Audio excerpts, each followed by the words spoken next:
Megastar Chiranjeevi Anil Ravipudi కాంబోలో వచ్చిన మనశంకర వరప్రసాద్ గారు cinema box office వద్ద దూసుకెళ్తోంది. రిలీజ్ అయిన 8 రోజుల్లోనే 300 కోట్లు సాధించింది. ఫ్లై హై సాంగ్ అభిమానులను మంత్రముగ్ధుల్ని చేసింది. ఆ సాంగ్ పాడినది చిరంజీవి మేనకోడలు నైరా అని దర్శకుడు అనిల్ రావిపూడి వెల్లడించారు. దీంతో ఫ్యాన్స్ ఫుల్ ఖుషి అవుతున్నారు.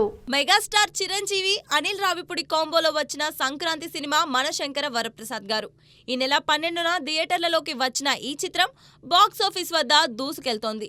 ఈ మూవీ రిలీజ్ అయిన 8 రోజుల్లోనే 300 కోట్లు సాధించిన ప్రాంతీయ చిత్రంగా రికార్డు సృష్టించింది. ఈ విషయాన్ని మేకర్స్ అధికారికంగా ప్రకటించారు. అయితే ఈ సినిమాలో ఫ్లై హై అంటూ సాగే పాట అభిమానులను విపరీతంగా అలరించింది. అయితే ఈ సాంగ్ గురించి ఓ ఆసక్తికర విషయం బయటకొచ్చింది. ఈ పాట పాడింది స్వయానా చిరంజీవి మేనకోడలు నైరా అని డైరెక్టర్ అనిల్ రావిపూడి ట్వీట్ చేశారు. మెగాస్టార్ సోదరి మాధవి గారి కుమార్తె అని వెల్లడించారు.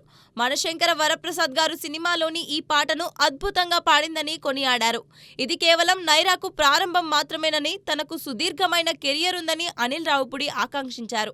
ఇది చూసిన మెగా ఫ్యాన్స్ ఫుల్ ఖుషి అవుతున్నారు.